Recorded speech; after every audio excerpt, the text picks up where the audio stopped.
Talking now with Sean Radford, the head coach for the Sutherland Bulldogs, getting ready for his second year at the helm of the program. And Coach, last year, from my understanding, wasn't the strongest of finish for the Bulldogs, but it was your first year. Do you feel like, with a lot of times we talk about the players getting a chance to grow, but as a head coach, you get a second year. What kind of areas do you see yourself trying to grow as a head coach?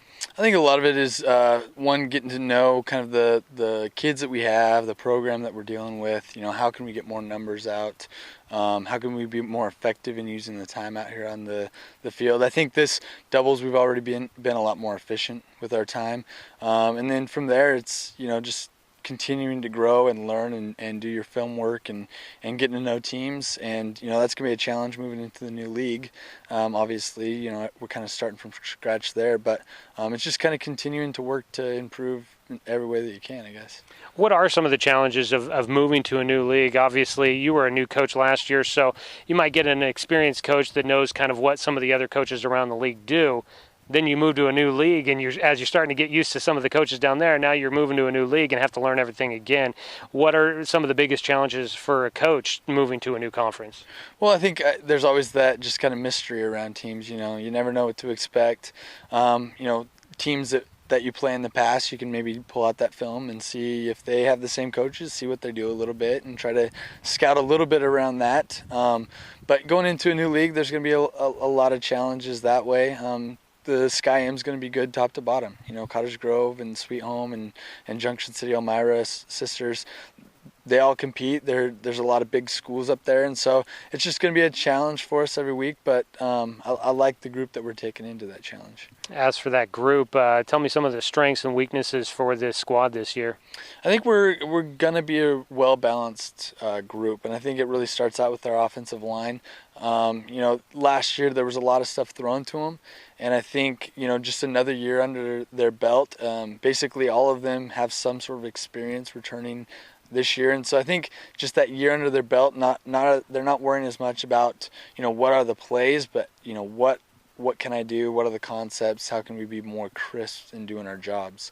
And so, just the offensive and defensive lines, I think those two foundation groups are just going to make us a lot better, well-rounded out team. You've got a couple of guys in the backfield on the offensive side that are back for a second year.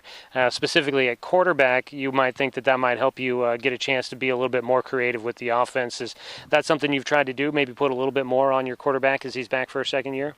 Yeah, a little bit, throwing wrinkles here and there. And I think a lot of it, too, is just the opportunity for those guys to take the plays that we do have and for them to not just learn the plays, but now they can make their reads, and they can do a lot of things before the play. I think a lot of times Taylor was thinking about what the play was rather than what his responsibilities are within the play. And so I think just that second year, him getting some confidence and some experience is going to go a long way to his success and probably our success too.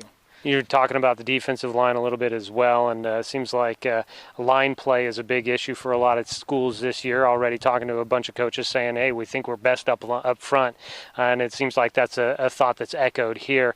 How much does the control in the defensive line for your unit this year, how much is that critical to your success? I think it's crucial. The way that a lot of teams play nowadays, throwing the ball and doing some zone stuff, you can really be pretty disruptive in both of those areas with a good defensive line. I think up the middle we have a great rotation of players that can really put pressure up the middle and really clog some holes. And I think off the edge we have some defensive ends that can be pretty disruptive in the option game, the zone game, and in the passing game. And so I think when you're making quarterbacks and making backfields think and work that hard, then it allows our other 7 guys to really kind of fly around and make plays, hopefully. Do you know much about what we talked a little bit about trying to figure out what the other teams will do in the Sky M? Do you know what kind of styles offenses they run there, and do you know if it will suit well to what you guys run on the defensive side? There's definitely the Cottage Groves of the world. They're definitely spread, flying around. You get a chance to see a little bit more of them, as one, how close they are, and two, them with the playoffs. But as far as the other teams go, a lot of it's kind of a mystery still. Have to try to talk around other coaches and figure out what teams are doing. But the biggest thing for us is if we prepare day to day and we can just play our best football, then that will give us a pretty good chance, I feel like, every week. All right. Well, good luck with the season. Awesome. Thank you. Yeah, no problem.